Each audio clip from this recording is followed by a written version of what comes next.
Hello, fellow dorks, and welcome back to Alone in the Dork. Today we're playing against. Oh crap! I meant to look it up to how to pronounce this freaking name properly. Nyarlathotep, Nyarlathotep, the N word. Yeah, that I looked at Seth Skorkowski's video before where he did it on unboxing or something like that, and it is not the way I typically pronounced it. So anyway, it'll drive you mad if you say the name properly. So let's not do that. Looks like we've got. I'll join the old Discord here. There we go. We should have. Looks like we have Morgan on. Anyone else here? Oh, someone else just popped in. We have Mike, who was very sleepy yesterday. Hey, buddy.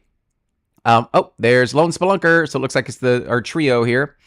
I'll just do the whole thing, and I don't even know if anyone ever watches these after we put these up. But nonetheless, it is not like I totally invited these three people. I invited them. But other people are more than welcome to come join us if you so desire. I've got a Discord channel where we talk about games and such, and we play on Owlbear Rodeo just so we can hear each other's voices, because we have learned that me staring at the chat screen drives me crazy.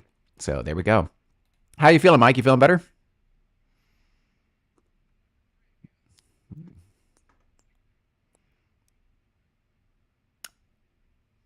Oh. Oh, yay. Good. Let's see here. Because, yeah, there is something going around. I saw there's something pretty nasty going around the West Coast currently. Let's see what else we have. Lone Spelunker, so thank you for sending the rules for your detective RPG. I'm still working on your space one. I've been I'm a little bit behind on Cairn Athalos, which is super fun. I'm doing a video of that. Then I need to get a little bit deeper into yours to see if it would work best as a stream like this, or if it would work best as a solo play for me. How long does your that introductory scenario take of your space adventure, the Charon one? You have a thing for Charon. What's the deal with Charon, by the way?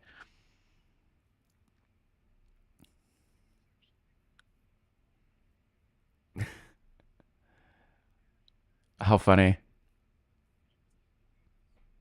Yeah, exactly.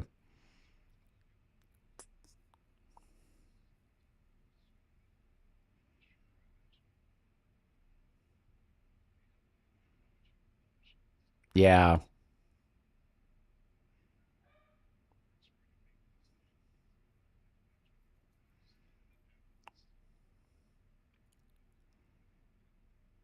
Okay.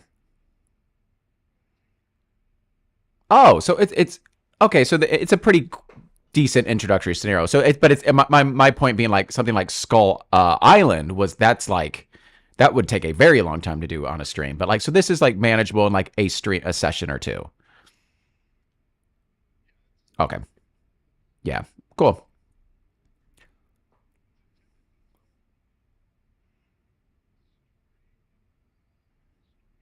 Mm-hmm. Cool. Oh, fun. I get it. Okay, awesome. Yeah. So for those who don't know, Lone Spelunker, he is the designer of Dungeon Hero, as well as a handful of other games, and working on another one where the math isn't working out for combat properly. But the his introductory Dungeon Hero? Yes. There's a board game called Dungeon Heroes, a little small game. The introductory scenario for that is Castle Charon, and then his space one is just Charon something. I got it right here on my desktop. If you Charon Wormhole, yeah, there we go. All right, but now that speaking of wormholes, let's dive into the old. Here we are, Mike, Morgan, Lone Spelunker. We're back with more Cthulhu. We kind of rage quit the last one we played. We had good luck with our first one, which was like the 7th edition scenario that was really quick. We played it in a session, but we had like a good time with that. I did the weird Halloween one. That was just bonkers, but it was fun. And then, man, the most recent one we did was unpleasant. We did like 6 or 7 sessions of it. And we just gave up. But this one has gotten great reviews. So let's I'm gonna let's just go through the rules. So you'll be seeing this on YouTube. The owlbear link is in there. If you feel like it, feel free to hop on. That you will see that has 8 pre-generated characters, and very soon, because I looked, we will all be basically given characters. Like we can play all 4 characters at the same time. And what you do, I think the example it used was if somebody tries to use like, oh, we need to pick a lock, we just choose the person who has the best skill at that, and they try, and if they fail, we failed. And then I think in combat, I think we all get to fight. So, strength in numbers. So anyway, let's just look through the rules. They're not like super, it's not a whole lot. There he is. There's old goofy face there. Blah, blah, blah, blah, blah. Not a whole ton of rules, overview. And all of these are also in Owlbear Rodeo as well. I just copied and I screenshot them and just kind of put them in there so we can see all these. I just want to go over these all together. So it says, together against Nyarlathotep. That's how Cthulhu just says it. It may be also played with 2 to 4 players. We'll look at this. You all stick together to avoid complexities. That makes sense. The minimum party size equals the number of players. So the minimum party size is always 4, apparently. Use the D6 as a time dice. I'll explain that in a second. What you need, who cares? Initial handouts. It is recommended to print handout 1. I did all that. The party. So this is just kind of explaining. It's a solo game. We have our investigator. The maximum size of your party is noted at different stages. We can gain or lose party members. There are like 8 of them. And I don't know if it's like once we lose all 8, that's the game over, because they did make 8. It almost starts off like, I read like the first like 2 like paragraphs, or maybe 4. But it's kind of like Clue, where like all these strangers like show up together. And we're going to be just as screwy as the Clue characters, I'm sure. The party must always select a main investigator. They have the most particular, play the most particular part in the story. And then we may change the main investigators based on how their sanity or health or certain things are going. Some roles or tests apply to all investigators in the party. This includes like sanity tests from witnessing horrific sights. We would all roll sanity. Makes sense. A vision that only affects the main investigator. So if they had like a vision, obviously that would just affect them. If you are attempting a non-combat role as a group, choose which of the party member has the best skill for it. For example, only one person can pick a lock. I mean, that kind of makes sense. And then some of it won't make much sense. Like, we need to climb the gate. Okay, that guy's really good at climbing a gate, and he doesn't. And we just all stand there and look at the gate, and it's just an insurmountable obstacle. But it's a game. We'll get over it. During the investigation, opportunities to replace members and other pre-gens will arise. It makes sense to replace badly injured or characters low on their luck or sanity. Okay, first aid and medicine. Again, I have all of this pasted in Owlbear Studio. Outside of combat, the party may apply first aid. This action requires 1 time, and I'll explain that in a second, and allows a first aid roll. 2 members of the party may attempt to help the patient. Success is just one of the investigators succeeds. That is healing a hit point. Great. Medicine outside of combat, and only if at Lombard House, wherever that is, you may choose to put a wounded investigator to bed and treat them with medicine. This uses 1 hour, and anyone you choose at the house may roll the medicine check to heal them, and then just says how much damage you heal per how good the success is. Great. Logbook. I thought I was going to ask one of you guys to do this, but I'll try to do it. There is some with some bookkeeping, which is lame. It'd just be, I should have just got pencil and paper. I'm going to forget this because I have so many bells and whistles I'm jingling here. But we kind of need to keep track. We will be asked to return to a previous entry and keep track of our entries. That's going to be very tedious. I'm going to try to have a little Word document open. I'm not going to do well at this. I'm just letting you know. Also, we need to track our hit points and sanity. Blah. I would ask for you guys to keep track of your hit points or sanity for your particular characters that you're keeping track of. You can just click the text thing and just pop up some text on it and just write next to it from where the value is currently.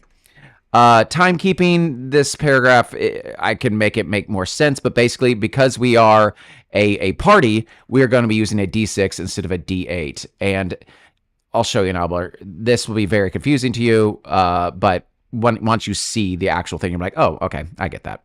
Equipment, we're doing standard mode, which is basically we can carry whatever we want as long as it makes sense, and like one weapon each. Great, that's easy.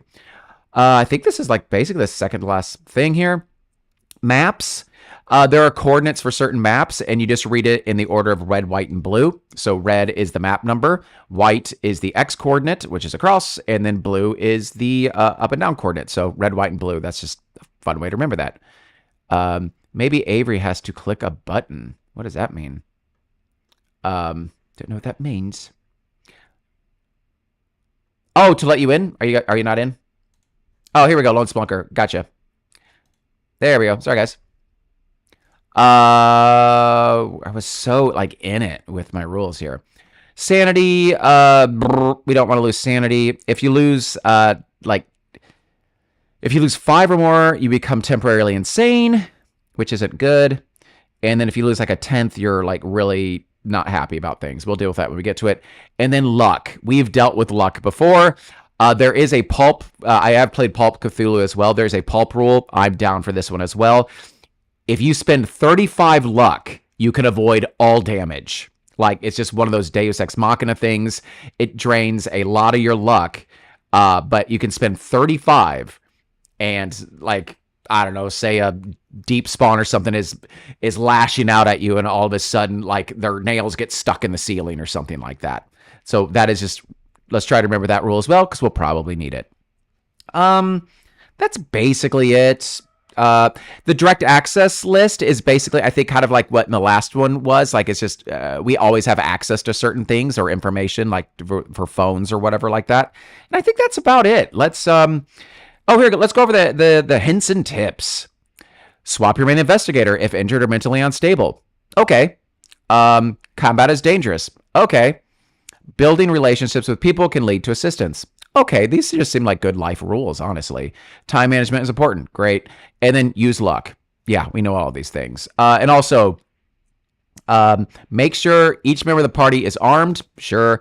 And be sure to use first aid and medicine right after combat. Yeah, let's try to remember those things. Okay, here we go. I'm going to hop into Owlbear with you guys here. Let's look over the possible characters. Oh, that one needs to shift down. There we go. My OCD kicked in. So I'm not even going to go over their stats. I'm just going to say very briefly, like, who they are. We have Mr. Southcott. He comes from a wealthy family of merchants. He is kind of like a little shady dealer, right? Maybe not. Maybe he's not too incredibly nefarious. Then we have this daughter of the wealthy bankers. Oh yeah, this woman's just like a dilettante kind of person. She's just some rich lady. That's Miss Cynthia Balshaw. We have Dr. Marcus Sykes. Dr. Marcus Sykes is an aging general practitioner and approaching retirement. Competent GP with a good reputation. Ooh, no one would suspect his darker past in the final years of the Golden Dawn. He believes in the occult. Ooh. We also have Miss French. Oh, she's the dilettante. Very rich woman who was orphaned when her parents both perished on the Titanic disaster. That's no fun. So there she is right there. We've got good old the lieutenant. Always wanted to join the military as a youngster, coming from a proud military family background. Once he joined the household cavalry, the Great War broke out, and he found himself stationed in the Balkans. And that didn't go too well because he has PTSD. We have Keiko. Maybe that's how you say it. I have a friend named Keiko. She's an amazing playwright. But her name is not spelled this way. There's an I in there. But anyway, we have Keiko Fong, wealthy Japanese noble person who toured Europe. I think she's like a really good thief. I think she's like some professional thief. That's kind of fun. We have Captain Ron Mahoney. He's just a grizzled old pirate, sea captain. He's been on the sea most of his life. And then we have Bill, the friendly professional young man, meticulous, careful in all aspects of his life. But he looks like a magician. Do we have, I guess, is anything jumping out at anyone? Because we're going to get these pretty quickly. So we may as well just be like, who sounds fun? Anyone of these jumping out? I know I very quickly went through them. We do just start with one, and then the rest of us like join for dinner or something like that. So, but anyone sound particularly fun to anyone?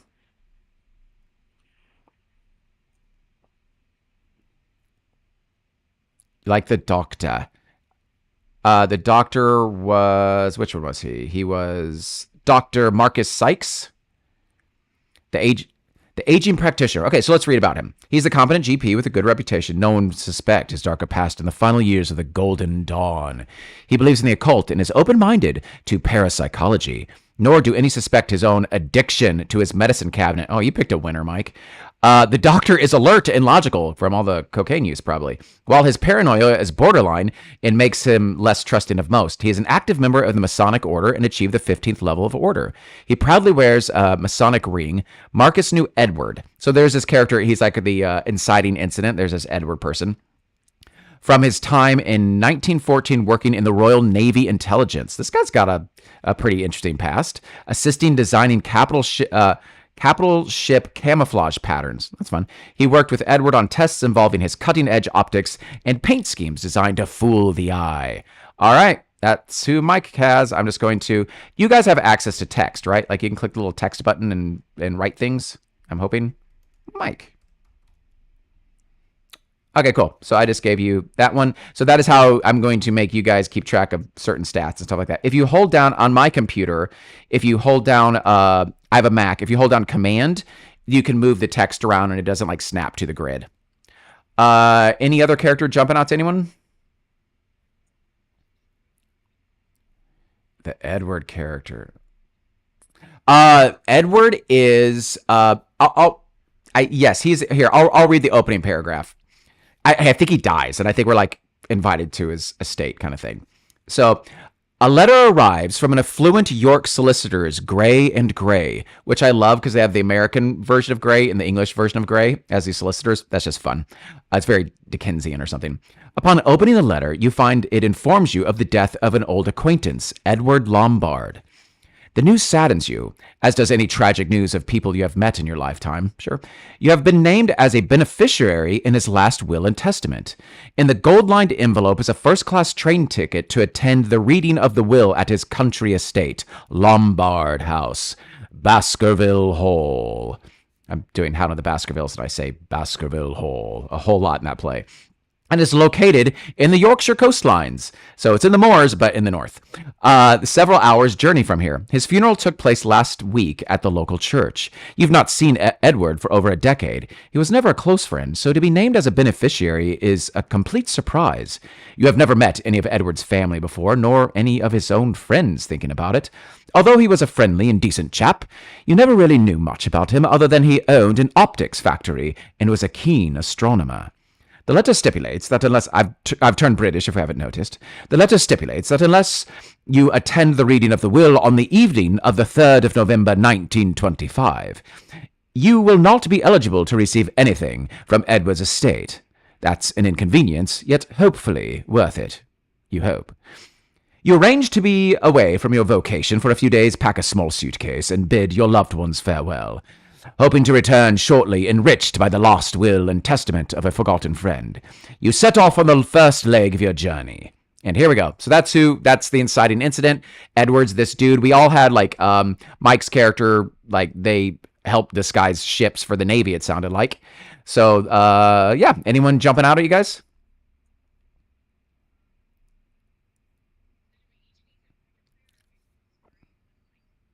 I guess we can just start with Mike's, and then we can all. Like I said, we're all going to need to pick one very shortly, but we can start with Mike's just to get the ball rolling. I'm fine with that. So let's go ahead. Yeah. Okay, Keiko is pretty cool. Let's read her. And we'll start with those two just to read, and then we'll read the other two later when we pick them. But Keiko. Keiko. There she is. Yeah, my friend Keiko, she wrote this play, and it was actually going to be produced at the Kennedy Center. And it's not anymore because of reasons. Yeah. Okay. Yeah. Keiko appears to be a wealthy Japanese noblewoman who is touring Europe. She speaks in only broken English, dressed in traditional... I cannot read... Do you know what that word is? I literally just can't read it. And also, I probably just don't know the word. It's some form of 12-layered robe. No one suspects she carries a hidden blade, tools, and lockpicks. Really, she is an international jewel thief from a poor background. Her successful career has so far provided a high standard of living and without suspicion.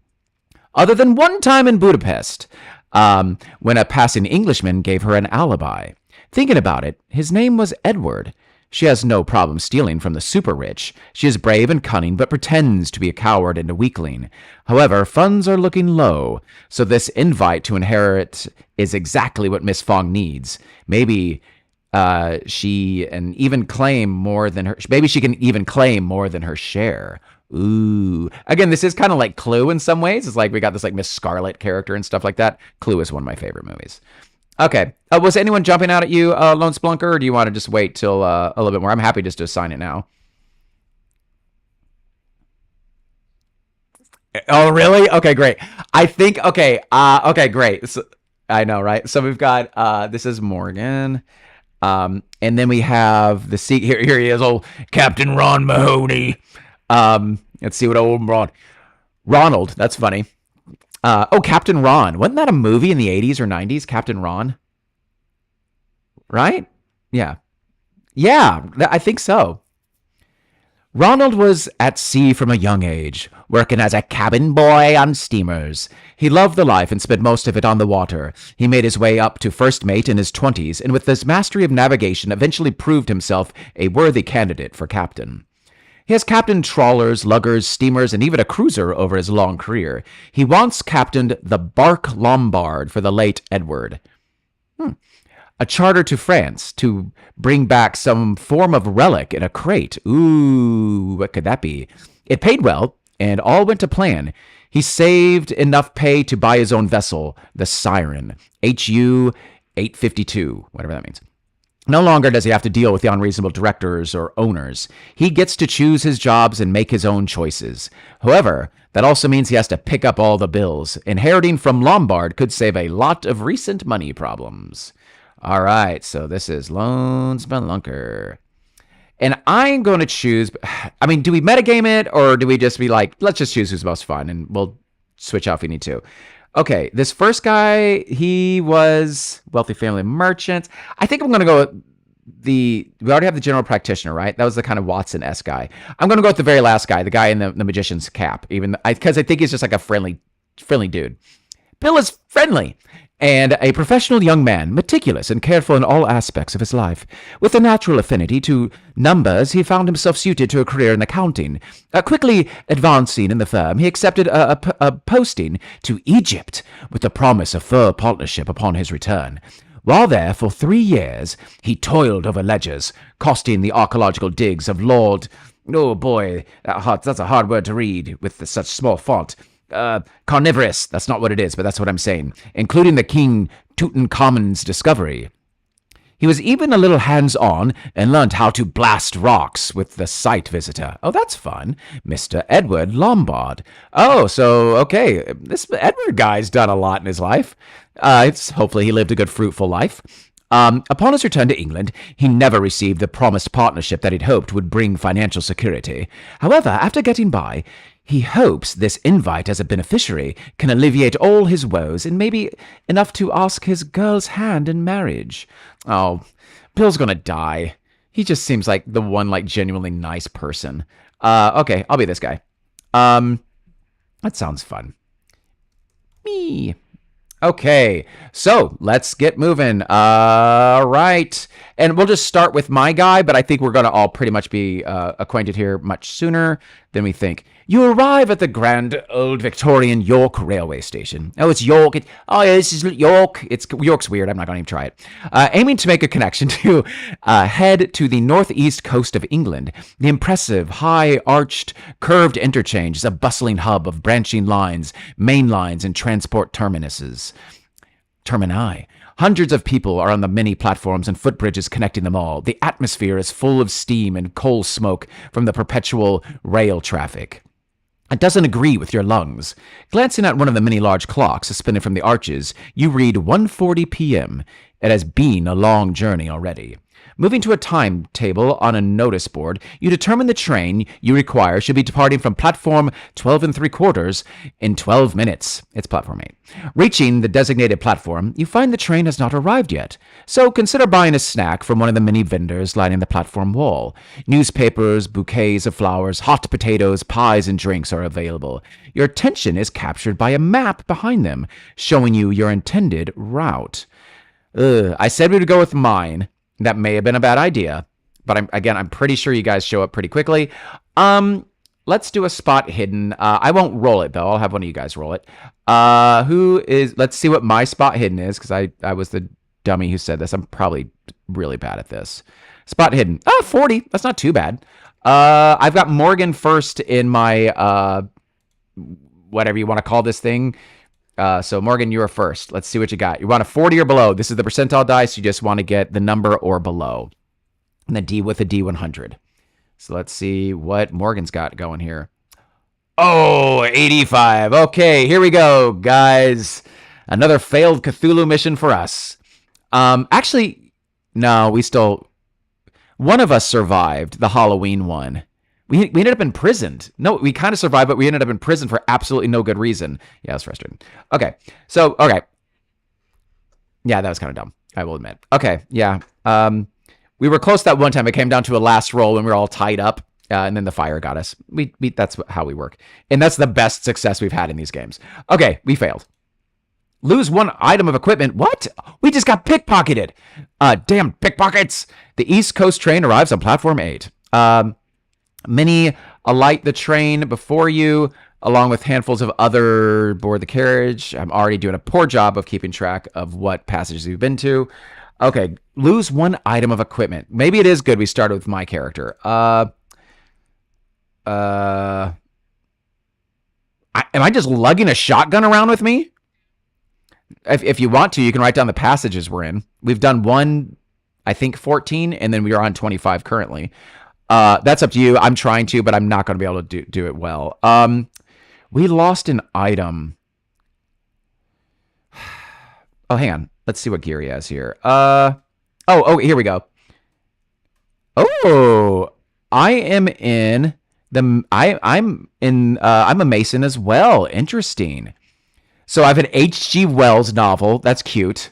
I was going to read that on the train. A hip flask, a cricket bat and ball, and then a Masonic ring.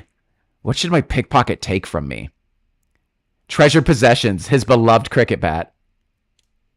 What'd you say, Mike? Yeah. Oh, I know, right? So that's probably what the pickpocket would take, right? A flask? Yeah. Yeah. Well, we're in London, though. So, we don't need to worry about the puritanical Americans. Oh yeah, we'll say we got my flask. That makes sense. That was a good steal from me. So man, I was going to drink and read some H.G. Wells on the train. Okay, it's not going super great for me. All right, off we go. 146. First class tickets. In the first class compartment, you find a vacant seat by a window. You are joined by Ron Weasley. The train promptly pulls away from York Station with a jolt and begins to accelerate out of the suburbs of the ancient city. Vikings, Romans, and Normans, oh my, had passed through here. Now you too.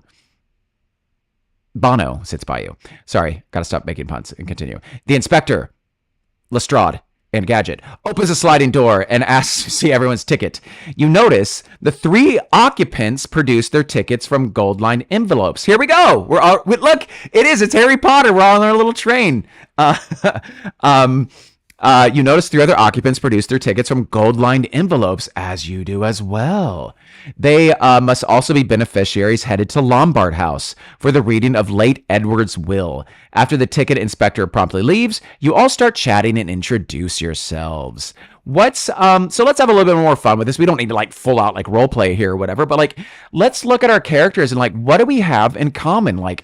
My character is I'm assuming I'm a Mason as well. So I have a Masonic ring. So I'm assuming I would notice the other character is a Mason. I think that was your character, right, Mike? All right. We have Keiko, and then we have Captain Ron. Any fun things to distinguish?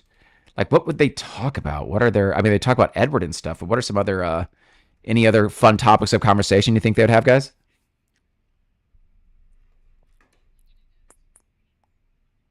Yeah, I'll probably see you. You're probably drinking from my flask. You're probably the pickpocket who stole it. Actually, that'd be kind of funny. All right. Yeah. Anything else you want to add in there, just for a little bit of flavor before we move on? Yeah, 209. I'm gonna write down 209. 209. Yeah, I'm assuming, and it's all different. Like, let's actually, just because I'm assuming Edward's going to be a very large looming part in this. We it was all like, I knew. God, how did I know him?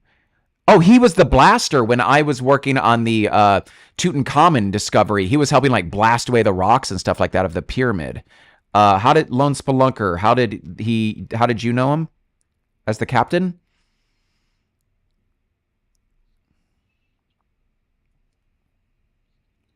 The Bark Lombard. Yeah, the Bark Lombard. Okay. Oh, the relic. That's right. You carried a relic for him. It's very Indiana Jones. Okay, and then Keiko, yours says that this is, yeah. But what does that mean? Other than, so yeah, so it looks like her successful career has provided a high standard of living without suspicion, except whatever happened in Budapest when a passing Englishman gave her an alibi. It sounds like he like bailed you out for no real good reason. And then it says, thinking about it, his name was Edward. So like, that's kind of interesting. Like, it's like, why did he just remembered this? Like, so maybe you owe him, like you're in his debt or something. You know what I'm saying? Like, that's kind of a weird, that I think that was the weirdest of them all, right?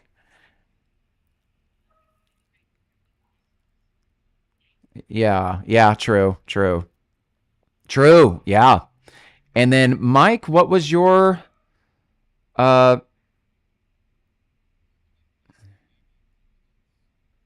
yeah. Oh, that's right. That's right. That's right. Okay. Okay. Cool. All right, let's cruise on. Let's cruise. 209. The rail journey across the flat vale of York is smooth and soon passes as you learn that your new acquaintances are headed to Lombard House with identical letters from Gray and Gray solicitors. You all realize that none of you knew Edward very well, and it was before the war since any of you had last contact with him. Indeed, you were all equally surprised to be named a beneficiary in his will. With that in mind, you all feel a little better knowing you're not alone in this journey. The train pulls into Scarsborough Station and most passengers leave, while the inspector tells you to stay on board as a new tender will take you up to the coastline. As one locomotive is uncoupled and the smaller engine shunts into position, ooh, that's a good word, you watch. Through an archway, a platoon practicing military marching in preparation for Remembrance Day on the 11th of November. You think of the brave men you once knew that were claimed in the Great War, and how it was all a bloody waste. The other occupants of the compartment get onto the sorry subject of the war, prompted by the passing parade. Snapping out of the sad memories the scene had conjured, you notice the train departs through a long tunnel on a branch line. Once again, out in the daylight, you watch the housing of Scarborough give way to the rolling hills and fields. Within minutes, the train pulls into Cloughton Station? I don't know. A small platform, signal box, and waiting room. No one gets off the train, but the inspector tells you that there is only a single line ahead, so we have to wait for the oncoming train before we can proceed. He suggests it will be about 10 minutes. Anyone can stretch their legs if they wish. Okay, I just started laughing there at the end because, again, I'm thinking of Harry, Ron, Neville, and Hermione, and that's actually the gender of our four people on our train. I have a feeling I'm probably like the Neville of the group. Um, but yeah. Anyway, that just kind of made me giggle. So, do we keep your seat near your suitcase, or do we decide to stretch our legs on the platform? So that's a pretty good question because, like, do we watch our stuff because there's a Keiko thief, or do we go out on the platform and maybe there's things to see? If this is that other one's like you go out on the platform, you die. Like the stupid game. How are we feeling about this? And we all do this together, so we don't get a split up. Yeah, I know. Yeah, I bet. Yeah, you're totally taking nips of my flask. You totally took. Yeah. What do we feel though? But yeah. So just for the mechanics of the game, so just doesn't go like all over the place. Yeah, we just kind of stick together as a little group.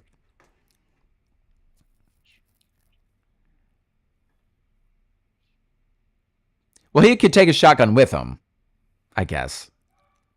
I don't know. Why are we carrying like such like? Yeah, I think I have a shotgun. I have a cricket bat and a shotgun. Um, but yeah, I mean, I think we take our gun with us. But yeah, I get. I would we? We're stretching our legs on a platform. Um, but yeah, how are you guys feeling? It looks like everyone. Mike, what are you feeling? It seems like the other two are like they are staying near their suitcase.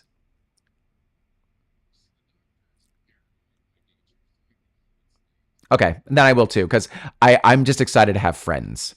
So I will stay near as well. Okay, so let's just stay near 90. I know, it's fun. A smart police sergeant enters your compartment and asks everyone to present their ID for an investigation. While checking them and writing down details in his notebook, he apologizes for the intrusion. He explains a body has been found on the York to Scarborough line. It must have come off this train, according to witnesses. Uh-oh.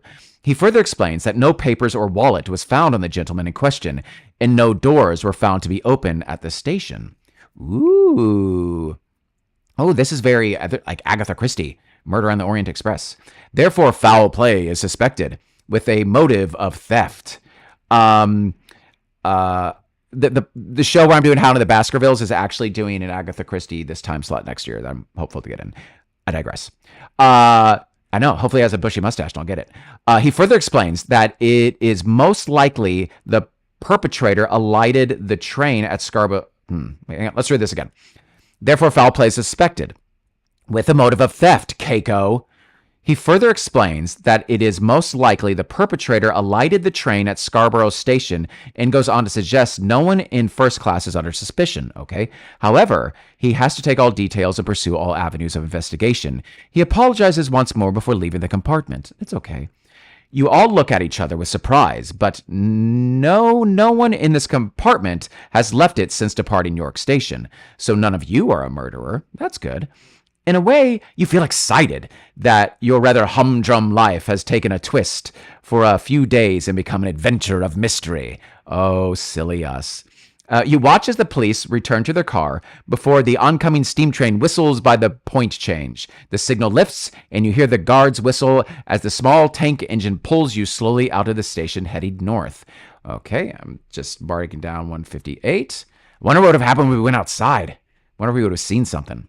All right, 158. Oh, Baskerville, yes. Only 4 minutes later, the train begins to slow. That was a quick trip. The guard announces, next stop, Aben Reich. All of your party gather the luggage. Once the train stops, you all alight, mind the gap, onto a tiny rural platform. The guard shuts your carriage door and blows his whistle with a wave of his green flag. The locomotive spews out clouds of steam, and the train departs, leaving you standing in the fresh autumn air. The platform is unmanned. Only a tiny waiting room building a notice board.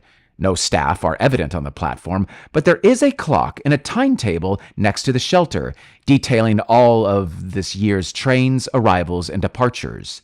A train arrives here on the hour, every hour heading south, towards civilization and safety. At half past the hour, a train heads north. It is now 3:34 p.m. The winter sun is getting lower already. You realize the further north you are, the shorter the daylight. A crossing at the end of the platform allows passage to the pub, fun, you can see to the east, or up the steep hill into the woods. A passing friendly farmer on a hay cart bids the party good afternoon. Upon mentioning Lombard House, he says, oh, it's not far, just up the hill there, and turn right, maybe half a mile. I'm going that way to Stoltendale, so I can give you a lift if you wish. Are we taking a lift with this nice-looking man here? You can see him on YouTube if you hop into the YouTube. I know this. I'm making you guys. Well, there's nothing really to look at on Owlbear at the moment, I guess. So we can accept it. What do you say, Mike? Oh, he is. He's a good looking dude. He looks like a catcher's mitt.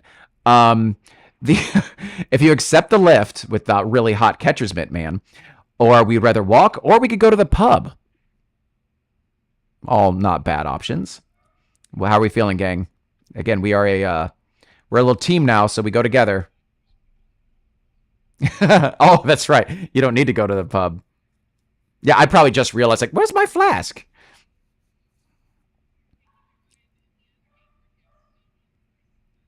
Yeah.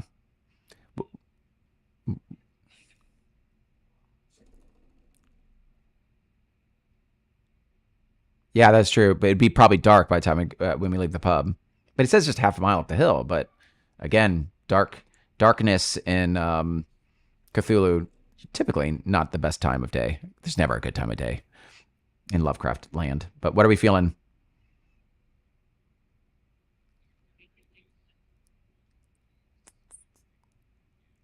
The doctor has his drugs, so he's good. So okay, we got one for the lift. Morgan, were you the lift as well? All right. Were you okay with that, Spelunker? All right, up we go.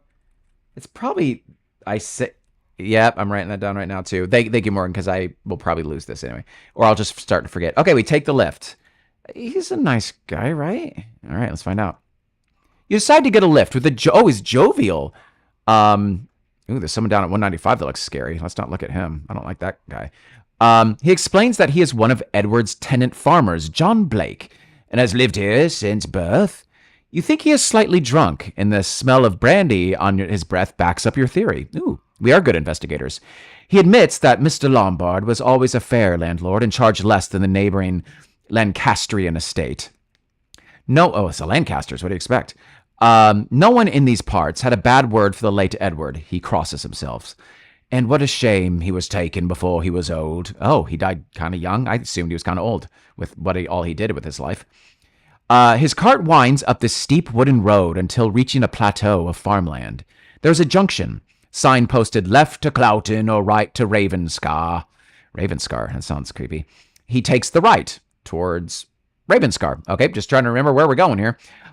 He takes the right. The cart follows it. Oh, what was that? Oh, I heard something that scared me.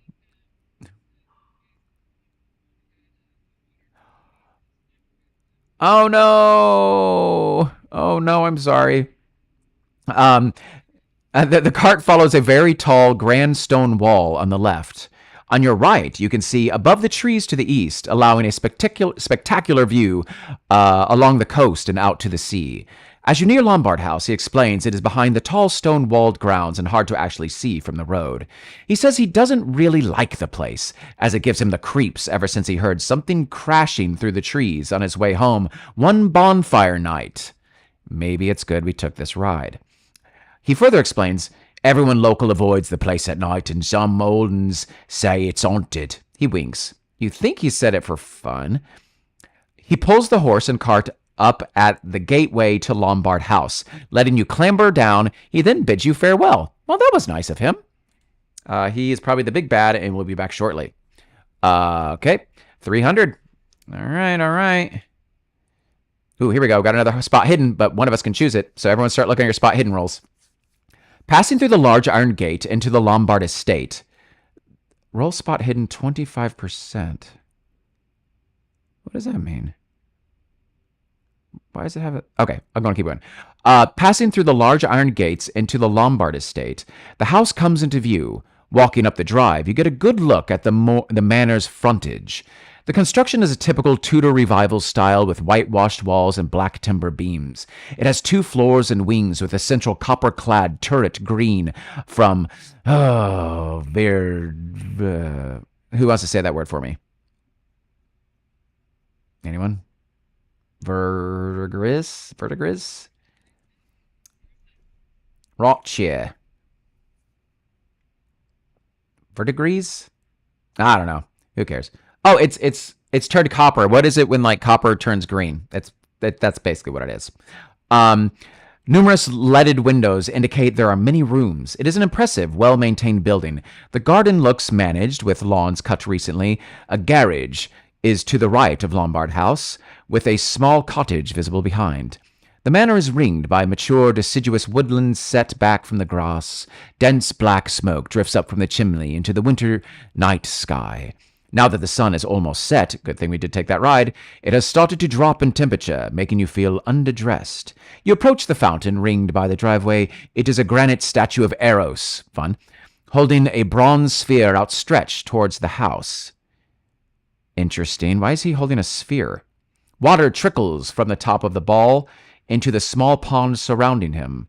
Above the entrance is carved an old coat of arms representing an anchor and rope. Okay. Obviously nautical. Well, there you go, Captain Ron. It is carved into the stonework of the vestibule and looks weather-worn. The front door is made of heavy timber with iron bands and a large brass handle. A recessed knob is a pull doorbell. Now, it says roll spot hidden. I don't know why it says 25%. Because normally we roll under whatever our score is. I don't know what that 25% is there for. So, anyway, one of us... Okay, so if you just don't have a character, like, okay, just roll this. Oh, if you're just playing without a character, maybe?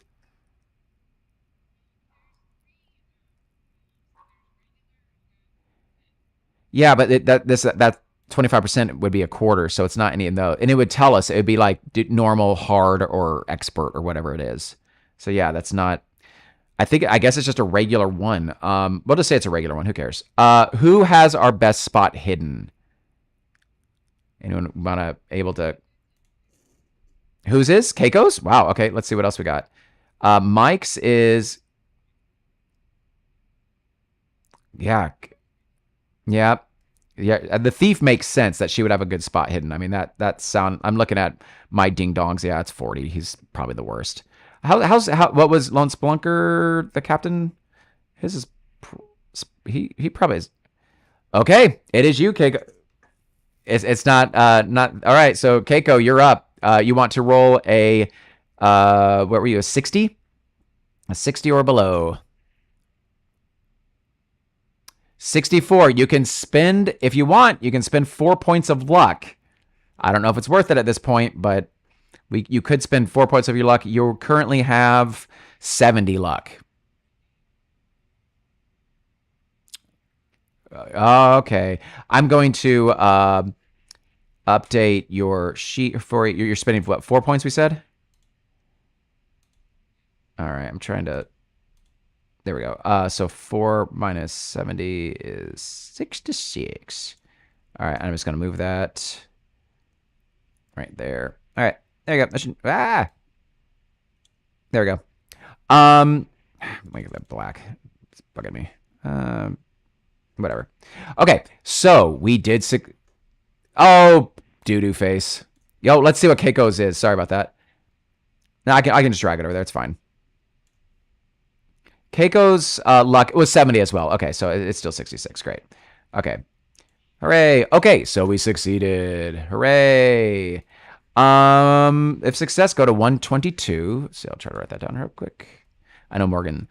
Out of the corner of your eye, so this is Keiko, you see something move behind you. Turning quickly, there's nothing there. Yet you swear there was a person clad in white running away eastward toward the gateway. I wonder if we need to start taking notes, too. White running east. I'm just taking some notes here, just because, why not? Funny how the low light can play tricks on your eyes.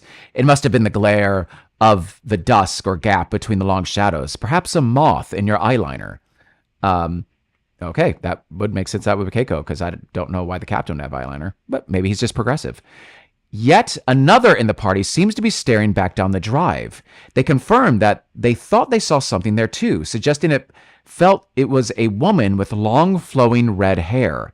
A magpie flies overhead and down the driveway before landing on the gatepost. The bird, a member of the corvid family, looks back at you, giving its distinctive clacking call. You can tell the black and white bird is studying you with a curious eye. These birds are known to be clever enough to count and work out little problems, stopping them from accessing food. Some argue they are intelligent, while others insist animals only act on instinct. You certainly feel there are some thoughts behind those dark eyes watching you intently. Okay. Okay, so we had this woman with red hair. I'm just going to write that just in case. Okay, 71. Ooh, here we go. It's the Barrymores. You pull the bell, but no one seems to come. So you knock on the heavily reinforced oak door. There's a pause, but before you can try a second time, you hear a bolt slide back. The door cracks open with a creak. A stern, aging lady with dark clothing and a ring of keys on her belt eyes you up. May I help you? You explain that you have been invited to the estate as a benefactor. She nods. The Irish-sounding housekeeper invites you to... Oh, she's Irish. Wait in the hall while she informs the solicitor of your arrival. Stepping into the hall, you notice that the house is grand and has all the original fittings. The hall has 2 large suitcases that head up to one combined landing. The room is lined with dark hardwood panels, perhaps mahogany. No electric lighting appears to have been installed, and the place is dimly lit by gas lamps and some candles. You presume the half-light is out of respect for Edward's passing. Paintings line both staircases. A large grandfather clock ticks loudly by the door before chiming 5 p.m. The paintings are all portraits in varying styles. They include a picture instantly recognizable as your friend, the late Edward Lombard. Roll appraisal. Appraisal. Why don't we have the captain do it? Because Keiko's Morgan's been on a roll, literally. So let's have. Thank you, Mike, for checking that out. Yeah, go ahead and see what you got there, Spelunker, for captain. I guess because he like ships things. He has like a good eye for like merchandise and stuff like that. So let's see what he feels about this. Yeah, dude, I'm telling you, I'm an idiot. Oh boy, that's our best appraisal. Oh. Wow, dude, you I think you got a hard 1/5 of 30. No, you didn't get a hard, but you got a whatever success. Great.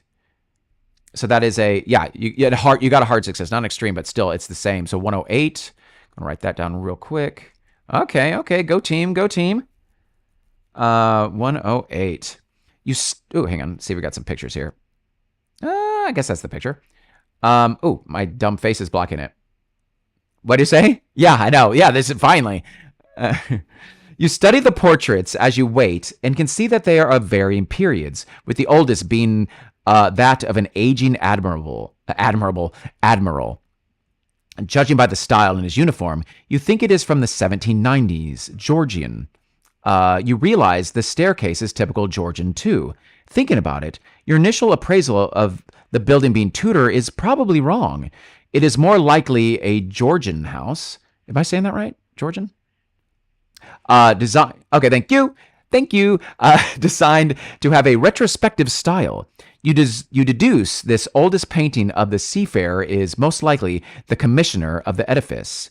You notice his pristine naval uniform is of the well-known admiral. Why is this word hard for me? Admiralty cut. Okay. You therefore presume he would be called Admiral Lombard. Words. Indeed, you can see Edward has some resemblance to him. Ooh. Go to 11. All right. So is this some kind of like Highlander thing that Edward was pulling off? Say go to 11. The door to your left opens before the housekeeper shows you into the study, where a smartly suited, aging gentleman stands up from behind a cluttered desk and greets you with a warm smile and a firm handshake. Welcome, ladies and gentlemen. I am Mr. Gray, acting solicitor for the late Edward Lombard. I sent you all the letters according to Edward's instructions. If I may collect your invitations, please. He collects your letters. Thank you all for attending on such short notice. Edward's last will and testament will be read tonight at midnight, per his instructions, because he's apparently really weird. Personally, I think this is all very theatrical and over the top. However, I am being well paid to ensure everything is done to the letter. He slides a vase of flowers across so it is equidistant from the side and front faces of the hardwood top desk. Edward has specifically stated you must wear one of these orchids. At this, he pulls the ornate flowers from the glassware and pins one on each beneficiary's lapel. Gain orchid. Okay. Can somebody look up natural world or botany while I upgrade or someone else can upgrade the character sheet, but I can just find it as well and put the orchid on that.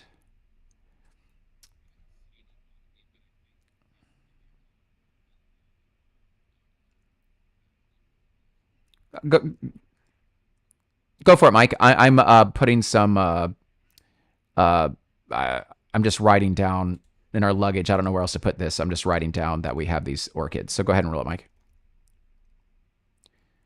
6, dude. You okay? We were growing great today. Yeah, no kidding. I'm just putting. I don't know if it needs to be on our character sheet or whatnot, but I just put it there because that's where we went. Okay, we got that. That was a extreme success, I believe, actually. So we're going to 43. Go team. You recall reading in a botanical manuscript that orchids matching this description were, in fact, documented by Darwin on the Enchanted Isles, or Galapagos Islands as they are now known. However, further expeditions never seemed to confirm their existence. It's a dodo orchid. The document has piqued your interest as the orchids were suggested to be impossible to preserve. No samples would last more than a few days, no matter how Darwin tried to dry them or press them. They would only last 3 days and then quickly decay to dust. Therefore, the unconfirmed genus had become known as the unprovable orchid amongst botanists. Some critics even suggested it wasn't real and had been invented of his ego. Okay. We're all right. Let's keep on moving. 133. The solicitor, Mr. Gray, continues. Of course, her name's O'Brien. Downton Abbey. Anyone? I should do it. I can't do a good O'Brien accent, but I wish I could. Mrs. O'Brien will take your overnight bags to your rooms. If you need anything, just ask. So, do you have any questions? Ooh, here we go. Roll 2d6. So here's some rules. Let's figure this out. Roll 2d6 for each of your party to determine which number bedroom they're allocated. Oh, that's kind of weird. Note these down on their character sheets. If you roll a number twice, give the next highest available room to the character. She takes your luggage upstairs. Okay.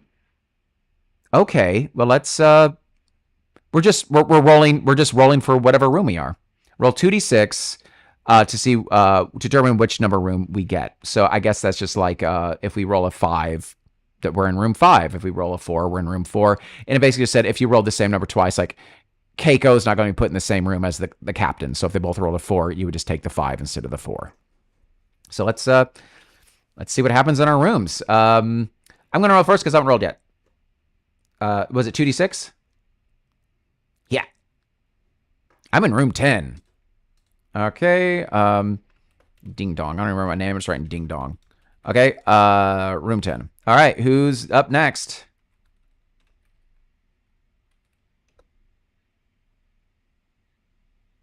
Morgan is in 4. Okay. All right. Anyone else? What do we got? Oh, you did roll? That's funny that I just randomly said 4 and 5. Okay. So that's, Ron is in 5. And what, Mike? Okay. You don't want to be on my bunkmate. That makes sense. What is your character's name? You're the doctor guy. 11. All right. We're neighbors. Okay. So yeah. So I'm assuming it looks like, the doctor and my character are like adjacent to each other, as well as Keiko and Captain Ron are probably adjacent to each other. So that's good, right? All right, let's keep on reading here. We had a little bit to read. Note these down on your character sheets. I wrote down on this. If you roll number twice, blah. You may retain as many items as you can carry. It's basically just whatever makes sense. Easy mode allows unlimited carry capacity. Okay. Any items not immediately carrying, you can put them in your bedroom to recover them later. Each morning, consider what items to carry from your luggage. Okay. Sometimes you have to leave items to free up some space. You may also carry one large item. Oh, that's right. So a large item would be a rifle or a shotgun or a submachine gun if that's what Keiko is lugging around with her. Try to leave space and pick up new items during investigation. Sure. Some other beneficiaries have already arrived, and more are still to come. Mrs. O'Brien, the housekeeper, will serve an evening meal at 7:30 in the dining room. She will signal us by striking a gong. Of course she will. Please assemble in the dining room promptly. So again, I think all the other solicitors are because again, we have 8 pre-gens. And I think that's like our party, and we will need to start, as we're starting to lose luck in sanity and health, we may need to start kind of mixing and matching. So I think we're just doing easy mode just cause. So we're just carrying basically everything. And if something doesn't make sense, it doesn't make sense. Okay, 277. Ooh, who's this? He opens another door and shows you all to the sitting room. I thought O'Brien. Oh, maybe this is Gray, the Gray guy. I said, like, who's he? I'm going to move. We're just working on eCams there. There we go. He opens another door and shows you all into the sitting room. An attractive lady in her 20s is sitting reading Cosmopolitan magazine. Oh, this is someone who's not one of our, this is an NPC. On one of 3 luxurious sofas. The decor is very contemporary in contrast to the hardwood paneled rooms you have already seen. She raises an eyebrow in a half-hearted attempt to acknowledge and ignore you. My character is very used to that. Turning to display that she is more interested in the article. Her clothing and hair are the latest trends, with long manicured nails and bright makeup. Mr. Gray introduces you to Miss Eleanor Harris, who you notice is wearing an orchid. She smiles and says, "Delighted to meet you." Putting down her magazines, you all get chatting, and in exchange, she volunteers that Edward had been her guardian. Okay. Ever since her parents both died in a car crash a decade ago. He paid for her tuition, graduating through the Royal College of Music Arts. Now she is the resident harpist at the London Philharmonic Orchestra. Oh, okay. Well, I was looking down on this person. He was a wonderful mentor, but visited rarely. However, he never made her feel indebted for his donorship and is ever thankful for his support. She seems upset at his passing. Roll psychology. Who reads people the best? Keiko? Who? What's let's see what my psychology is. Whoa, yeah, you do not read people well. Where is my psychology? Here we go. I'm a 10. I am such a ding dong. Who is the best? Was it Keiko? Yeah, 50. Jeez, Keiko. She's making us look bad. Wow, that is a whiff. That is a huge miss. She's too busy like trying to steal things. Like she's like picking up like little ashtrays and coasters and the silverware and stuff to pay attention to this. Yeah. What'd you say, Lone Splunker? Yep. All right. Well, yeah. All right. Yeah. So we failed that one, and that's okay. You can't win them all. And honestly, we've been on a pretty good hot streak for us. So fail 55. I'm just seeing what the picture is here. That must be something else. Now that there are more than 3 beneficiaries, Edward left instructions to reveal this. The solicitor reveals a gold envelope from inside his pocket and tells you, I did read this right. Edward has left an amazing gold Fabergé egg in plain sight somewhere on the estate. Edward wishes that if someone could find the egg before presenting it to me, his acting solicitor, they would receive this golden envelope and the valuable egg. Mr. Lombard therefore encourages all beneficiaries to explore the house and grounds. This is like Willy Wonka, or actually even more so, Ready Player One or something. What's going on here? Everyone seems quite intrigued by this unexpected treasure hunt. Are we doing it now in the cold night? Some even a little excited. After all, a genuine Fabergé egg is priceless. And we all kind of want money. Mr. Gray suggests This is beyond eccentric and a shame. Edwards seems to have made this into a game of poor taste. He also hands everyone a floor plan map. That's nice. To assist your search of Lombard House. Remember, dinner will be served at 7:30. Mr. Gray bids you all good luck and then returns to the study. Okay. 301. This is a weird dude. All right, here we go. From this point in the investigation, there is the need to monitor time. The current time is 5:30 on day 1. I'll deal with this in a second. To keep track of time, passive time, use the timesheet. That's going to be annoying. I may need your help on this. It's not incredibly difficult. It's just mildly tedious. Each square on the sheet represents a half hour. I know. I'll explain this in a second. Have the timeless day set to number 1. Note you can write numbers in the squares instead of using dice. Okay. What were you saying, Morgan?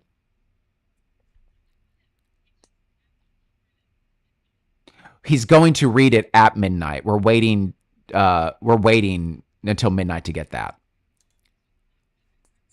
So if you want to scroll down to this timesheet here, we're up here at the 5:30 mark, and I'm going to put in a 1. So what basically it is, it's you can use, so for hard mode, you use a 1d6. So this 1 is standing in, I'm going to make the font black if I can. Let's get rid of this. That's too light. So for every number on this, we'd be using a 1d6 and we just be rotating this. We're supposed to print this off. And then we put a dice in the slot, and that just kind of keeps track of what our time is, like where we are in the map. So for every pip on the dice, so if there's a 1 on it, that would mean it is 5:30. If there was a 2 on it, it would be 5:35. If there's a 3, it would be 5:40. So it's just it's 5-minute increments is what it is. So once it hits 6, you can see that each of these squares are 30-minute increments. So it's just telling us like exact time. So it's a little tedious, but I don't think it's going to be the worst thing in the world. And if we get a little off on it, we get a little off on it. I'm not overly concerned. Again, we're here to have fun. But nonetheless, we should try to do our best to keep track of that. So there it is. It's set to 1. It's 5:30. We have time to explore the grounds. You can see at 7:30, we have this evening meal, and it says go to 10, which means once 7:30 rolls around, the crazy lady hits the gong, and then we all go get dinner at 7:30. So let's just see how far we get here. All right, let's go back into the book. And then we're going to 39. Did I write down 39? I did not. All right. Does that kind of make sense, the time thing? I can explain it a little bit clearer. The more long-winded rules are in Owlbear Studio. It'll just say, it takes a time, and we just increase it by 1. And then once it hits 6, it's just counting from 1 to 6, and then once it hits 6, we move it to the next square. That's all it's doing. 39. You are sat in the sitting room. Miss Harris declines the offer. Oh, she does not want to go looking for eggs. She resumes reading the Cosmopolitan magazine on the sofa. You begin your search for Edward's Fabergé egg by splitting up. Ooh. Is this like all of us? The other beneficiaries head off into the house, their separate ways, spurred on by the lure of the priceless artifact. Nothing wrong with a little bit of friendly competition, although it is a shame, as you were getting along so well. Or that is what you thought of your ad hoc group of Edward's old friends. He had good taste. Aw, friendships are being formed. Your party is reduced to only 2. The main investigator, lose all other members. Now, it did say earlier, it said your party is, let's see, we're on 39 right now. I'm on YouTube right now just showing this information. We're on 39, got to remember that. It says the minimum party size equals the number of players. So I think we still stick together. So I think the idea is we can still stick together. So I don't think we necessarily have to split up. I don't think. I say we don't. So we're on 39 here. There it is. Shoink. So do we go to the house map or do we stay in this room? Do we stay in the room with the Philharmonic lady reading Cosmopolitan magazine and watch her slowly read articles, or do we go to the house map and die?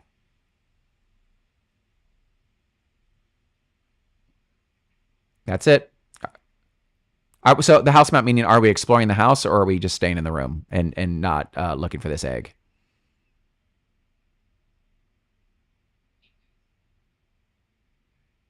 Yeah, Mike's team egg. All right, 231.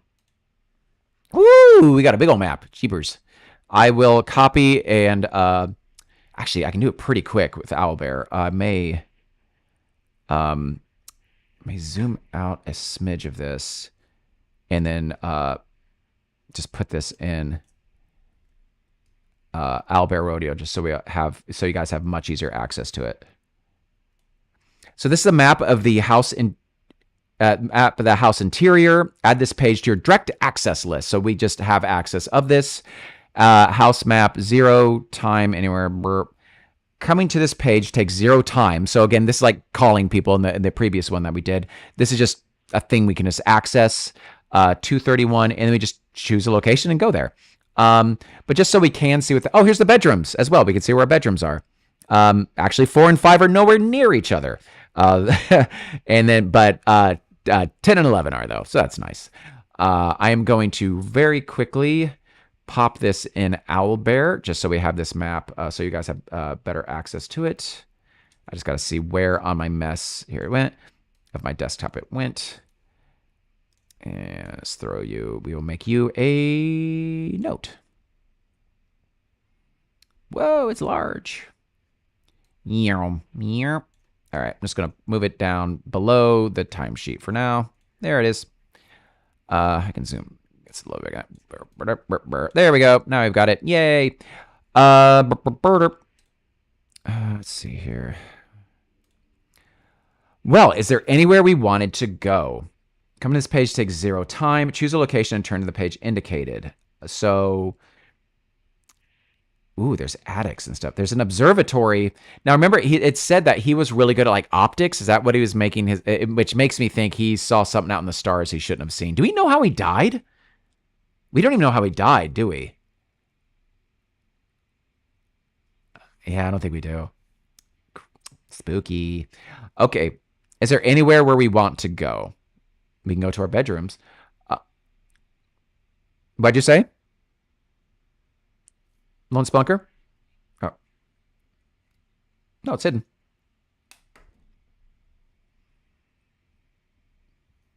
Oh, shut up, Apple Music. Go away. Is there anywhere particular we wanted to go, though?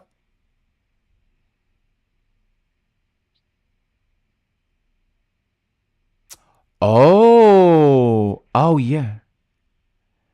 Oh, that's smart. Yeah, the Eros fountain that was holding a sphere in the water was coming out of it. Yeah, that would be like the main hall or something. Oh, there's an entrance hall, main hall. That's actually really smart. That would have been funny. Front door? Yeah, entrance hall or front door. Main hall, entrance hall, front door. Yeah, which one would be better? Front door or entrance hall? But yeah, you're right. We want like front porch or something. Landing is a... What's a landing? Oh. Okay. Okay. So front door? Is that what we decided on? All right. I still think we should check out the observatory too, because we're going to see some wonky stuff there. Probably no eggs, but probably wonky things. Okay, front door. Where did it go? Oh, I'm going to zoom back in. Back one. Main hall. There it is, front door. Jeez. 234. You head to the front door, and it's snowing heavily. Oh, the weather forecast was correct. It was? In the newspaper you read on the train about a long, cold snap. Great. It's wintry out here compared to the heated manor. A fountain is in the center of the drive. Seems to be a marble likeness of Mercury. I thought it was Eros a second ago. Holding a brass globe. To your left is the old garage and cottage behind it. To the right, the fur-lined driveway down the gate is all surrounded by deep English woodland of twisted oak whose ivy is thick and now partially covered by the laying snow. Walk down the driveway, head to the building, head to the garage, go to the forest, walk by the garage towards the cottage. Yeah, nothing about the statue.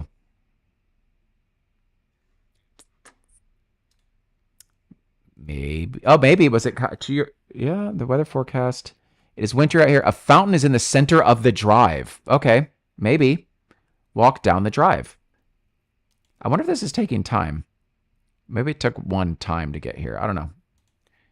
On the driveway, okay, we got a spot hidden coming up. The snow lands on your shoulders and begins to collect in places. To your left is the forest, but to your right is a lawn with a huge lone oak tree smothered in the snow. The tree is so big it must be ancient. As you near the gateway, the horizon is barely visible through the drifting snowflakes. A few faint flickers of light indicate ships out on the North Sea. To the east, visible from this elevated position, you tightened your collar against the cutting wind blowing in from the sea. Spot hidden. This was Keiko, right? All right, Keiko. You hopefully got that 97 out of your system. Nope, you got an 87. Jeebers. Okay. Let's see what we got here. What is? Oh, okay, there we go. Okay. Okay. Otherwise, choose. Do we want to keep walking around, or So we walked the forest perimeter. That's 30 minutes. But does it say anywhere in the time thing that I put down, like just moving to a location, if that takes a point of time?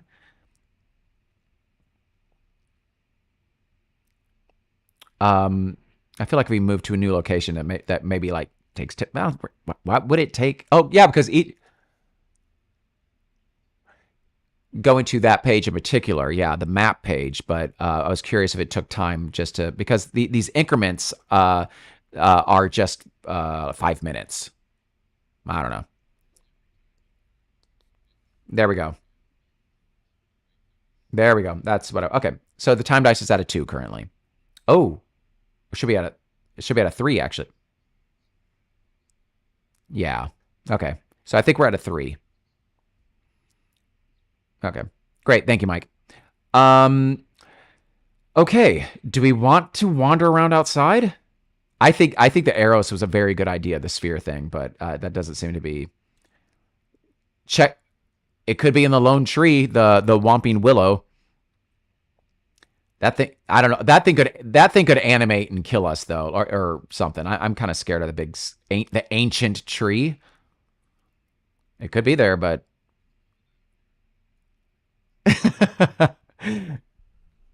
I do too. So if the sea captain's cold, we go inside because my guy's cold. If the sea captain's cold, okay. Check out the lone tree. Walk up there. Aw, head. Where is walk up the drive? That must mean go back home, right? Yes, 234, 262. Yeah, 262. Oh, the map. You're right. Yeah. Um. So 234. So yeah, we're just going inside, which is 231. Here we go. Um. Okay. We observatory, right? Like that just sounds cool. So all right, I think we're at 4 on that. I don't know if anyone's keeping track of the time tracker. I'm trying to do my best to keep track in my head because I just need to be clicking between too many things. So I think we're at 4. So let's go to the observatory. There it is. The attic, the east attic, the west attic, observatory. I think we're at 5 now. The staircase to the second floor of Lombard House comes out in the observatory. This tall construction is topped with a brass dome. Many handles operate a chain link system that allows the dome to be opened or rotated and is both labeled and incremented. A series of star charts are pinned to the lower walls. A messy desk has strewn papers covered in algebra and equations. The telescope is vast and must be one of the largest in Britain, behind the monster at Greenwich Observatory. It is of pristine quality and heavily polished. 2 small doors allow access to the dusty east and west attics. That sounds spooky. Open the dome and look through the telescope. For the first time, for the second time, search papers, search observatory, or leave. So we got some fun stuff to do in here. This may take us a bit of time. What are we feeling? Do you want to look through the telescope, search through the papers, search the observatory? What are we feeling?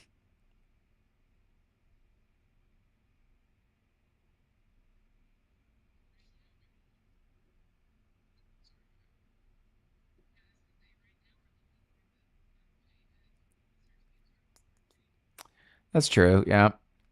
But we're also here. Oh, that's true. That's true. Maybe I don't want to do that. But you never know. So yeah, so let's do the observe. So searching the observatory takes more time though as well. It is 1+1d6 time, so that will take a bit of our time, but we can do that. Who has our bet? Well, okay, we got to go to 198. So we were at what I say like a 5-ish. Lone Spelunker, roll me a 1d6 to see how long it takes to search the observatory.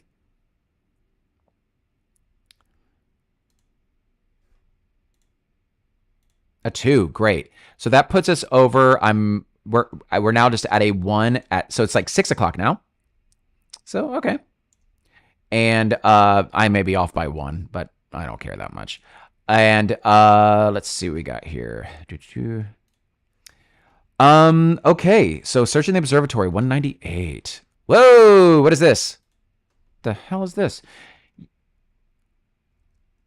You meticulously search. When it has an asterisk, I think it means no time is spent moving to this location.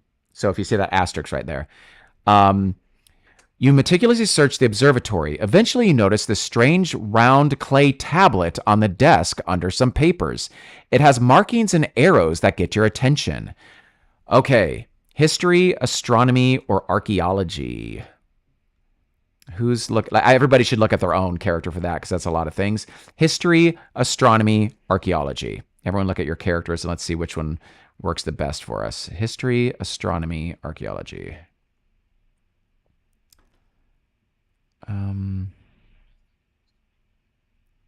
History. Oh yeah, I suck. 35. Wait, 35. Archaeology. That's right, because I was working in Egypt. Ooh, is it me? Does Ding Dong have to go? How you doing there, Keiko?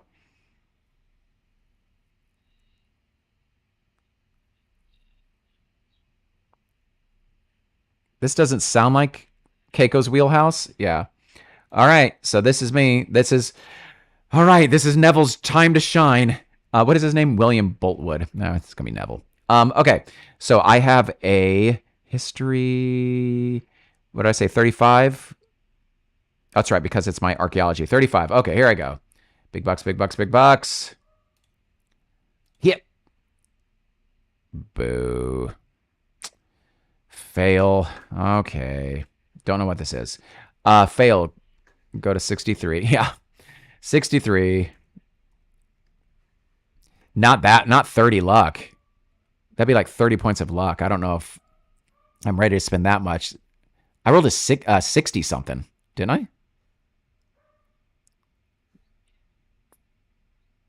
Yeah. I rolled poorly. I rolled like double. I'm way off. All right. That's it. We didn't find anything. Shoot. Do we want to look through the telescope because we're here? We get with our papers to search through. I mean, we're already in the room. I know we're looking for the egg, but we're here. It's just going to take it's going to take 10 minutes, and we still have 2 hours till dinner. Telescope, dare we? Or papers? Which one seems... All right, which one seems best? All right, let's see what we got here. Yeah, I know. Oh, here we go. Oh, here we go. There's a piece of grass paper on... So we're at 2 now. I'm just trying to keep track of my head. There's a piece of grass paper on top of the pile. Graph paper, covered in deep maths. It has a pencil diagram of the planets rotating around the sun in the solar system. All the other sheets appear to be base maths involving this trigonometry. A well-drawn, arced line labeled Tenebris moves across the diagram and intersects with the third planet from the sun's orbit. That's us. Yes, it is. Okay, for a second, I was like, is that right? Marked with an X. I'm not super bright. The words 50-50 impact. Ooh, 8th November 1925. Okay. Are in large red ink over the top of the diagram and formula. Astronomy or mathematics? Okay. This could be bad. So everyone check your character sheet. I don't have any. Astronomy may be under science. Astronomy, math. I should have math, right? I should. I don't see either one of those for me. Yeah, so I guess that's what those numbers are, Mike. Those like base numbers. If you don't have it, that's just what you got to roll. So I'm an accountant. You would think I'd have math. I have a 70 in accounting. Um, yeah. I'm just double checking just to see if it's like hidden. My demolitions is 35. That's kind of exciting. I can blow some stuff up if needed. Um, 1/3 of the time. Yeah, I don't have anything, dude. Okay. So Mike, you haven't rolled in a while. We need you to roll a 1%. Yeah, I bet you are. What was that, a 75? Yeah, I mean, if you're going to lose, yeah, I mean, you don't want to, yeah, that's fine. We failed. 363. Well, what is the date? Do we know the, it's on Owlbear. I guess I can look at it here real quick too. I'm just curious because it said November 8th. What November we are? Do we have the date? Oh, yeah. So if you see November 8th in red is where the game ends. So that 50-50 may be more like 100. Yeah, that's the inciting incident that's going to bring about the end of this game. Good to know. All right, so let's go to fail 363. You look over the maths. I think we're on 3 now. And what we'll do, I was pushing for like an hour and a half. We can, and when we finish this like pip or maybe this room or something like that. How are you guys doing on time? Oh, we're about to lose some sanity. Okay. You look over the maths and science behind the trigonometry, which we don't understand at all. This makes you conclude that there is an actual imminent danger of a potential meteor strike hanging in the balance. Oh my. This could be the end of the world as we know it. We feel fine. Likely the end of humanity. You don't know what to make of this horrific revelation of a cataclysm. Roll sanity. Oh, -1 if we have the orchid. So that's good to know if we fail this. So maybe, was there anything else to do in the observatory? We've done everything in the observatory. Maybe we should like end here after we all make our sanity rolls. Just because, and just see how this treats us. Did we have anything else to do in this room? We did. And because I remember Lone Spelunker rolled 2. It took 2 time slots to do it. And I feel like we didn't really find. Oh, we didn't look. Oh, through the let's look through the telescope. We haven't looked through the telescope. We should look through the telescope. But first, let's everybody. I'm just gonna go. I'm just to do. Morgan, roll your sanity, please. We all have to do it. So, yeah. Percentile. And I don't know what your sanity score is, but you want to roll below it. Oops. You did. Yay! You lost 1 point of sanity. So try to mark that on your sheet if you can. Let me know if you can't. I will get to that for you. All right. Who is next on the old sanity meter? Lone Spelunker. Let's see how sane the old captain feels about this. Woo. Yeah, you're real freaked out. So you lose, I think it was 1d3, but it's -1 because we have these orchids. So roll a 1d3 or a 1d6 and divide it by 2, and then subtract that by 1. So 3. Good thing you got that orchid. You just lost 2 sanity. So if you can mark your sheet with that, that would be awesome. Mike, let's see how old. Which one are you? You're the doctor, the occult doctor guy. I'm curious how he feels about this. Let's see what he has. And then I got to roll 2. I have no idea what my. You sure did. You got a D6 and a D20. All right, here we go. Good roll. So that is, you just took 1 sanity, and then let's see how sane I am. Oh, poor Neville Boltwood. He's changed in his name. My sanity's 80. I'm pretty decent. I'm actually surprisingly sane. Okay. I guess I just haven't seen or experienced much, so I don't know what all is going on out here, but let's see here. 80. Okay. I'm like, I guess maybe I just don't fully understand the ramifications of what this means. So all right, so I'm down to 79. That's not too bad. Was everyone able to upgrade your sheet? Oh, really? Okay, I'll get you. Um, yeah, I mean, obviously, like I fart around in this thing all the time. The captain didn't do super well. I click off the sheet and then I drag it onto the sheet. So when I click text, I have to click off the sheet, then I write it, then I drag it onto the sheet. Is what I've been doing. Uh, but I can hook you up right now. You're 53. Go ahead, Morgan. Okay.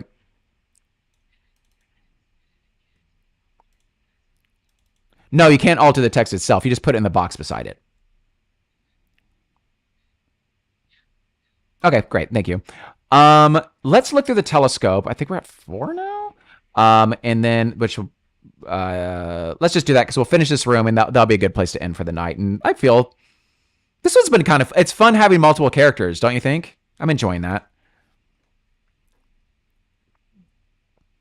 63. Yeah, let's look through this thing. You're right, it's snowing, like, but we're here. Like, let's just do this. 333. This will put us up to 5. Winding the dome open using a chain and pulley, you can see the telescope, which can only point into the sky and not be used to observe the surrounding area. This is mainly due to the incredible bulk of the impressive feat of engineering. You pull up the worn chair and sit beneath the huge brass telescope. How impressive to think Edward had this to himself rather than the shared telescopes of Greenwich. You guess he must have spent many nights sitting right here looking through the same eyepiece. Peering up the lens, you try to focus and suddenly realize you seem to be looking right into an eye that is staring back at you. Oh boy, here we go. Not a human eye, for this is a giant yellow iris, like a reptile or feline eye. The black slitted pupil narrows, and you feel the presence of something unknown scrutinizing your soul. An intense sense of fear grips you from deep down in your primal instincts, a fear ingrained in a long-forgotten ancestor, who has experienced this before. It blinks, and you feel insignificant compared to this otherworldly being. I think this is just going to be the main investigator who deals with this, which I guess is currently me. Lose 2 Eldritch points. Did I have Eldritch points? Yeah, it's like I don't know if I even had those. I don't think I had those. Yeah, I don't think I had those.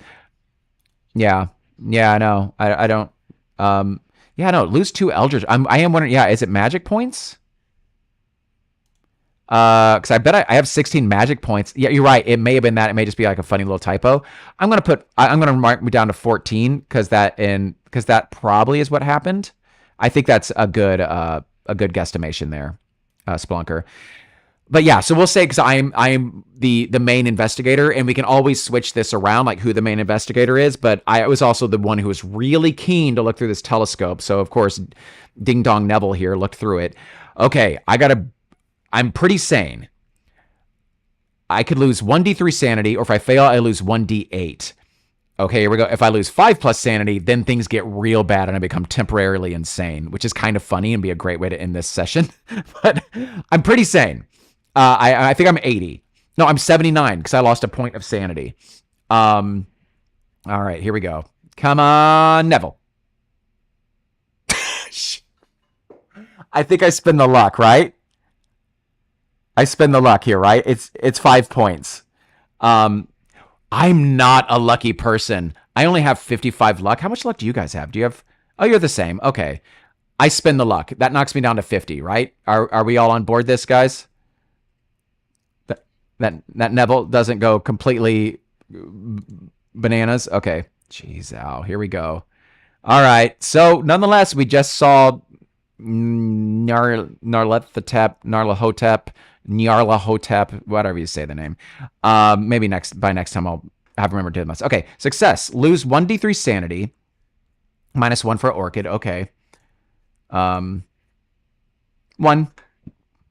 Okay. That could have been worse. 78. Oh, this is annoying. Can I not change it? trying to just change the text, and it's not, well, I can make it really big. Oh, I think I have to do this, don't I? No. Well, that was annoying. 78. Boom, boom. Okay. I think our time was at 5. Let me update the time. Oh, let's see what else we had in the book here. I think that's it. Oh, I have still more. Roll luck. Uh-oh. I still have more to go. Crap. You reel back from the eyepiece, stunned by the experience you just witnessed. Success, you accept this as being the mind spirit. To a man, getting temporary insanity, fail. Hell, this is scary, but there must be an explanation. Okay. Sorry, I was just reading to make sure I didn't miss something. You cannot deny what you saw and know in your heart that it was a higher power. Something feels malevolent. It changes your perspective, and you no longer feel like a doubter in the paranormal. You don't feel it was a spirit, but rather something otherworldly, something alien, something not of this earth. What are you saying? This means something is here and you feel it knows all about you, now that it has looked into your soul, deep into your soul. You wonder what this cosmic horror wants and what it is capable of to achieve such goals. You stand up out of the cushioned chair and try to compose yourself. Roll luck. Good thing I just spent that. Okay, I got a 50% chance of this. Oh, Neville, come on, buddy. There we go. Hard success. Extreme success, as a matter of fact. 353. Okay. 353. As you stand out of Edward's old, worn chair, you hear the crinkle of paper under the cushion. Oh! Looking there, you find a creased piece of notepaper. Looking closer, it indicates the position of 5 celestial bodies, marked Jupiter, Aldebaran, Mars, Sirius, and Saturn. See if that spells anything. Jums. Nope.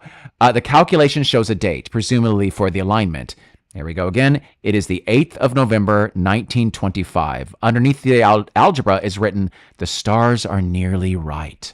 I'm going to screenshot this because that's probably mildly important. Go to 63, and I think that puts us right back there. Okay. I think that's a pretty darn good place to end this scenario. We are back at 63. I'm just going to make a note of this. And what did I feel like? Oh, and I needed to update our little timesheet. I think we're at a 5. 5 or a 6. I can't remember exactly. I'm not overly. I'll just put us back at a 1. I'll just move us to. So that's been an hour of our characters' lives there. That was an exciting hour for us. And we still have another hour until dinner. So what else can we get into? Yeah, that was pretty good for a first session, right? I mean, I feel like in the other one, we didn't even get to the cruise ship. We just kind of walked around Arkham being annoyed. But yeah, I thought that was pretty fun. How you guys feel about it? Yeah. I really like having the multiple characters. I think Alone Against the Frost, it used to be Alone Against the Wendigo, but there were some people in the Native American community that were a little... they took the Wendigo out of context, and there's maybe somewhat offensive to their culture, so they did change it Alone Against the Frost. And I think in this one, that one's another high-rated one as well, and I just read that you do control multiple characters in that one as well. So, but yeah, I think it's fun to kind of like, oh, which character should we use, and just the mini game of that, and just because there's a handful of us playing, it makes it a little bit more fun. But no, I think this is definitely a keeper. I'm really excited to see where this goes, and yeah, we've got 1, 2, 3, 4, 5, like 6 days until the world's end. So we better figure this out quick. But yeah, that's it. It's a little bit past 7:30. Yeah, great first start. I'm planning on doing the same thing next Monday. Planning on Rangers on Monday, and then this on Tuesday. And then the following Monday and Tuesday, my show will be closed. So then I will have maybe more time to play other nights of the week if we're even up for it. But yeah, that's that. And yeah, so again, this is my lovely friends Mike, Lone Spelunker, and Morgan, and we're all playing Alone Against that name. And feel free, if you're watching this, to join the Discord channel and chat with us and pop onto another game with us. But that's it. Thank you so much, guys. I really do appreciate you guys playing. And until next time, stay dorky, my friends. You got it. Bye, guys.